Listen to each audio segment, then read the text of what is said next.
Rick and Morty is full of extremely strong and overpowered characters. In my opinion, one of the best parts of the show are its characters and how interesting and unique their abilities are, which is the main topic of today's video. I have already made several videos explaining these kinds of characters, but today I have decided to talk more about characters who did not get enough screen time but had a lot of potential when it comes to their power and abilities. Firstly, let's start with the one true Morty. He is without a doubt the most mysterious character from the show. He is a holy prophet believed to be true by a group of Mortys who worship him as a god and is recognized as the god of Mortyism. He is the only one who is credited as being one of the divine entities and being the eternal aged. The very first time when we hear about the one true Morty was in the most important episode of the series, Close Rick Counters of the Rick Kind, which is the 10th episode of the first season. The one true Morty is a Morty who is seen as the god of Mortyism. He is taught about in a book called The Good Morty and is portrayed as a god who will lead Mortys to stop following their Ricks and being independent, choosing the path of the one true Morty, leading them to a rewarding eternity in the Morty afterlife zone. In Close Rick Counters of the Rick Kind, a group of Mortys were being held in evil Rick's torture chamber and had formed a cult where they had read The Good Morty and believed that someday the one true Morty will come and set them free of the torture chamber and relieve them of their sufferings, thus creating a religious formation. When Morty Smith from the Cronenberg dimension arrived, they believed him to be the one true Morty. He followed through with exactly what the book said by freeing all of the locked up Mortys and overthrowing evil Rick. A drawback, however, to this is in Pocket Morty's, where the dimension he originates from is not the Cronenberg dimension, but from dimension C568. What sets this Morty apart from every other Morty is his appearance. He sports a distinctive mohawk, golden eyes, a white robe, and a bionic left arm, also painted gold. His bionic left hand appears in an obscene gesture. The shell egg Morty used serves as a necklace. I find the similarities between him and evil Morty very interesting. Mortyism may have been started by, or at least propagated by, evil Morty. The portrayal of Ricks, particularly in The Good Morty, seemed to fall in line with his idea that Ricks don't care about Mortys beyond practical functionality. His ultimate plan may have involved setting himself up to be the one true Morty, but this is never confirmed. Also, if we look at evil Morty from the 6th episode of the 4th season, he seems to have a similar kind of bionic right arm. It is kind of poetic how Morty, who is a messiah for other Mortys, has a bionic arm on the left side, while the one who slaughtered almost all the Mortys has it on the opposite arm. He seems to be extremely overpowered and, in my opinion, is most likely omnipotent. I am 100% sure that he will make his comeback at some point in the series, since he seems to have extremely big potential. He is basically the Jesus Christ of Mortyism, but interestingly enough, Rick and Morty has its own version of Jesus Christ. The very first time when Jesus Christ appears is in the 6th episode of the 4th season. In that episode, whilst he seems to possess the same power as his biblical counterpart, as well as many more not found within the book, he remains unique due to the fact that he's aware of his existence as a purely fictional interpretation. Jesus' appearance seems to stem from his stereotypical appearance from both religious paintings and interpretations found within pop culture. As such, he wears robes which cover his incredibly muscular body, as well as fair skin, long flowing hair, and a beard. This Jesus was introduced into a story by Rick, so it could be assumed his appearance is also based on how Rick interprets Jesus. However, we got more character moments from him in the next episode when he appears, and that one was in the 7th episode of the 6th season. That episode was fairly similar to the one where he first appeared, as both contained Story Lord as one of the main antagonists. We see the background of Jesus Christ in that episode, which is almost identical to what is written within the Bible, with the exception of him being immortal, and instead of going in heaven, he remains on earth. In the Rick and Morty universe, Jesus Christ meets Napoleon, becomes a literal superhero, and defeats the Loch Ness Monster and Dracula. He then becomes a billionaire entrepreneur who tries to revive his first love, Mary. Since that fails, he becomes depressed and asks for help, which also ultimately failed. Then he has a Braveheart moment and gets something similar to cancer. All of these could be just Liam's doing, but who knows? Jesus Christ is very real in the Rick and Morty universe. He had an extremely interesting lifespan in this universe. How strong is he? Well, I assume he is at least as strong as the one who appears in the real Bible. Now, I don't want this video to turn into some kind of religion explaining video, so I'll just move on to the next character, which is somewhat similar to Jesus Christ, since he's also part of a religion, maybe an extinct one, but still, Greek mythology used to be one of the major religions in ancient Greece, right? And several characters from Greek mythology make their debut in the series. First one is Gaia, which is a sentient planet that Rick thought he impregnated. Externally, Gaia resembles an ordinary green and reddish planet. When the actual landscape landscape of the planet is seen, it is very similar to the terrain of Earth, even containing similar landscapes and plants. Gaia's atmosphere also appears to be breathable for humans. Though Gaia is a planet, she acts and has the personality of a standard yet emotional woman and communicates to Rick through earthquakes, which Rick can translate. Gaia seems to have emotional attachments to Rick, whereas Rick does not reciprocate the same feelings. She showcases extreme care for her children, wanting them to have a father present in their lives. We don't know how strong she is, but she is considered to be one of the most powerful deities in Greek mythology, as one of the first primordial deities of the universe. Some of her powers include control over the lands and weather, along with producing many strong children with or without a spouse. We get fairly more information about the power of Zeus from the same episode. He is a godlike being who is the former lover of Gaia. He appeared shortly after the Smith family visited her, revealing himself to be the true biological father of her children. His abilities include superhuman physical characteristics, immortality, planet manipulation, bestowal of semi-divine powers, increase in size, pestilence manipulation, and self-sustainability. Just like in Greek mythology, he is an extremely strong being in this series and is one of the rare characters who are able to overpower even Rick Sanchez in combat. Their battle was straight up humiliating for Rick. I don't remember if we have ever seen him being more embarrassed in a fight than that. Unfortunately, I don't think we will ever see him again in the series, since thanks to Summer and Morty, he is now unalived. Even though Gaia and Zeus appear in that season, they aren't still the most impressive characters from that season. In my opinion, that title goes to Mr. Frundles, who is a parasitic creature referred to by Jerry as a boogan. While undeniably cute, Mr. Frundles is actually incredibly deadly. Once exposed to an open environment, it will infect all things both living and inanimate by biting them, turning them into another version of Mr. Frundles and very rapidly taking over the entire world and using up all of its resources. Rick Sanchez kept one as a pet because he thought it was cute despite knowing its risks. This one was accidentally unleashed on Dimension C-131 by a Jerry in Solarix. After biting that Jerry and turning him into a Mr. Frundles parasite, it took over the entire world in mere seconds, forcing the whole family to move to the Parmesan dimension. Mr. Frundles' mode of infection greatly resembles a gray goo apocalypse scenario, complete with it infecting inanimate objects as well as living things. It's crazy how Rick was so terrified by Mr. Frundles that he instantly considered changing reality. It's insane how Mr. Frundles just ended 5 billion years worth of evolutionary life progress in like 10 seconds. One question arises: why would Rick want to keep him? I think, knowing Rick, he probably kept Mr. Frundles for two reasons. Firstly, he recognizes it as a threat and trusts no one else to keep it contained, and secondly, it's a weapon at his disposal that he could have unleashed on an entire world for any reason at any time.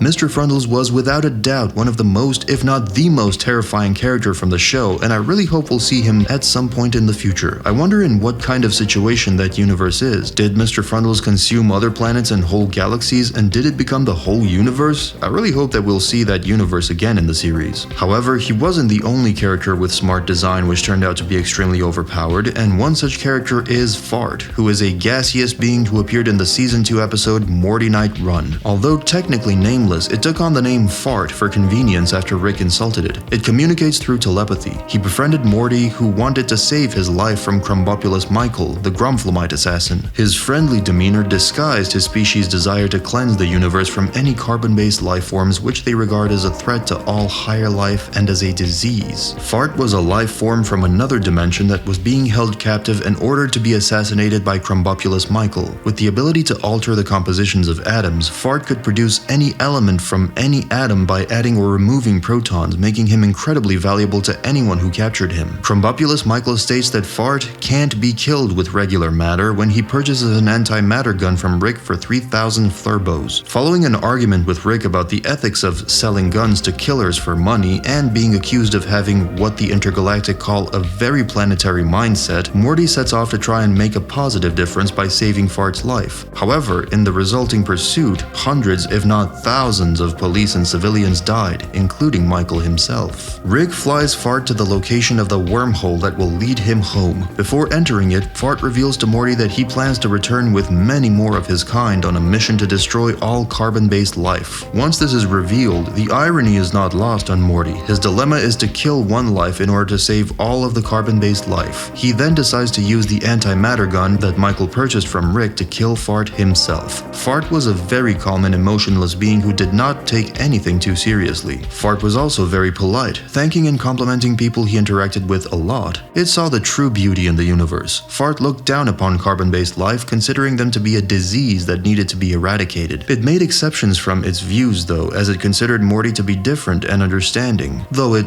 likely wasn't going to spare Morty's life. Fart was not referred to as a hero, but it was an anti-heroic villain intent on accomplishing his goal of cleansing the universe of carbon-based life. He was an extremely interesting character, and I really wish to see his home dimension at some point in the series. The universe full of gaseous beings instead of carbon-based life seems interesting, and I really wish that we will see them attacking the universe and fulfilling the plan that Fart originally had in its mind. I don't know about you, but in my opinion, that is a very cool concept. The character who originally planned assassinating Fart is also very dangerous and overpowered, Crumbopulous Michael, who was a Gromflemite assassin that purchased weapons from Rick Sanchez. He was also the husband of Amy. Rick refers to him as his best customer. His final purchase was an antimatter gun to be used to kill Fart, a gaseous target that couldn't be destroyed with normal weapons. When he meets Rick at a garage to purchase the gun, Crumbopulous introduces himself to Morty, giving him a business card. After breaking into the facility used to hold his target, he was crushed to death by Morty after falling asleep while piloting his grandfather's spaceship. Many aspects of Crumbopulous Michael resemble the Rhodian bounty hunter Greedo from the Star Wars franchise, such as his antennae, mouth, insect-like eyes, green skin, and mohawk. He seemed very interesting character, and it's such a shame that he was unalived in the very first episode where he made his debut. However, at the beginning of the episode in which Crumbopulous dies, we see Rick claim an identification number when dropping Jerry off at the Jerry Barrie,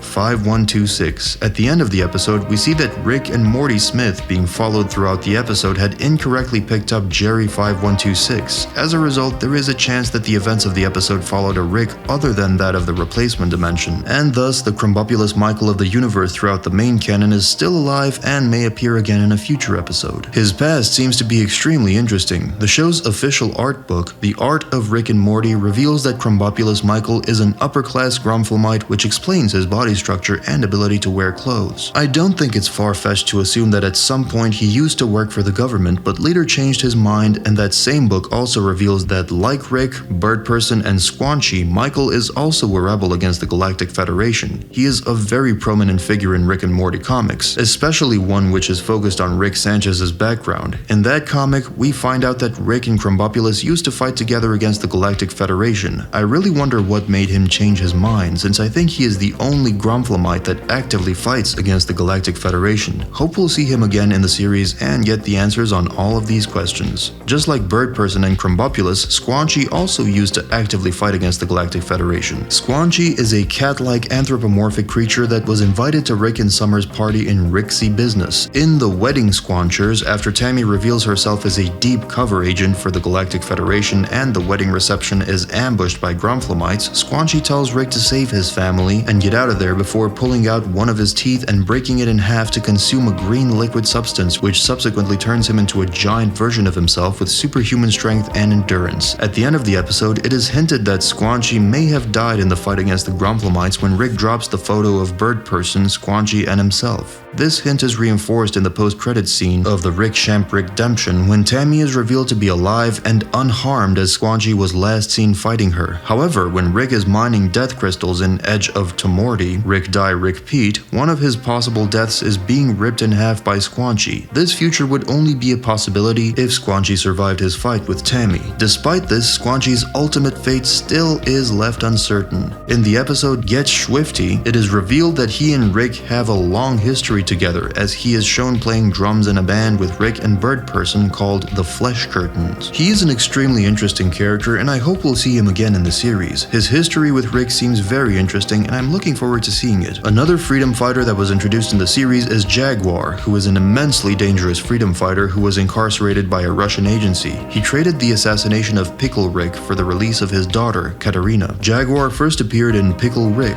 Jaguar is a highly skilled rebel fighter who dedicated his life toward toppling the oppressive regime ruling his country, presumably Russia. He was eventually captured by a Russian agency and imprisoned in their maximum security facility. The agency planned on holding him captive until his natural death, until the invasion of Pickle Rick. The agency agency director released Jaguar to destroy him, his only motivation was that if he killed Rick, he'd be rewarded by setting his daughter, Katarina, free. During his fight with Rick, the two exchanged some words and eventually decided to team up, as Rick's mission to see his daughter, Beth, was similar to his mission to get Katarina back. Rick acted as if he had killed Jaguar to the agency director, who revealed Katarina was dead and Jaguar was being lied to in order to control him. Ultimately, Jaguar was able to enact revenge upon the director by hijacking his helicopter alongside Pickle Rick and leaving the director to die in an explosion. Before departing, Jaguar told Rick to ensure Beth knew he loved her. Rick told Jaguar about the infinite amount of Beths he has access to and how he had abandoned entire realities in the past, which led Jaguar to ask if he too had infinite daughters. Rick lied to Jaguar in order to get him to leave, which worked, and the latter parachuted away shortly after. In the episode's epilogue, Rick and Morty were about to be killed by Concerto before Jaguar assassinated Concerto and saved them both. Jaguar gave Rick a nod before gliding out of a nearby window. When Morty asked who that was, Rick told him that Jaguar was why you don't go to therapy. He was a very cool character. We rarely see a character as badass as him in the series, and I really hope that the Pickle Rick episode was not the end for him. Fortunately, he made his debut in the comics too, and got his own chapter, Rick and Morty Presents Jaguar. In that episode, Jerry takes Rick's portal gun to go and explore some alien planet he sees advertised on interdimensional cable. Whilst he's there, he unwittingly commits genocide. The planet's government decrees that Jerry Smith must be hunted down and executed for his actions. The planet hires the best killing machine they can think of, Jaguar. I really like that comic and plan to do a video about it in upcoming days, so stay tuned for it. Throughout the series, we know that Rick used to be a member of several groups, but did you know that in the comics, an anti-Rick Sanchez group also exists, which consists of several interesting and strong characters? One member of that team is Crumbopulous Amy, who joined the team to get retribution for Rick killing her husband Michael. Another member of this team is Prince Detrar of Mars, who thinks Rick unalived his sister, but she died sacrificing herself to stop a plague of alien spiders that were a popular pop star. Yeah, I know, it sounds super weird. Another one is Mr. Sick, who is summoned by Rick to be his drug mule, but he got caught and then he has just been getting scary, swole, and mean in prison for what to him is 1,000,000 lifetimes. And the last member of this team is Peacock Jones, who is the worst. He thinks he is a charming lady killer, but he is a creepy sex monster with no self-awareness or conscience. Rick planted evidence on him and got him put in jail. All of them had their own chapters dedicated to them, and I plan on talking about it in upcoming episodes since I think it's a very cool concept and very good material to animate. I also liked the idea of Sun Warriors. They appeared only in one episode, in the 9th episode of the 6th season. They do not really look like much at first, but they are extremely powerful beings that are able to casually withstand being near a sun and are a necessary force to keep balance in the whole solar system. I really liked this concept. In my opinion, every time when Rick and Morty shifts to more of a medieval era, those episodes never miss, and I really hope that we'll see them again in the series. They can be regarded as extremely helpful allies for Rick and Morty due to their sheer power and abilities. These are the characters who are extremely powerful in my opinion, but did not get the screen time they deserved. Which one was your favorite? Which character do you want to see again in the series? Let me know in the comments, like this video, and subscribe to the channel for more. Lonnie Brooks out. Bye.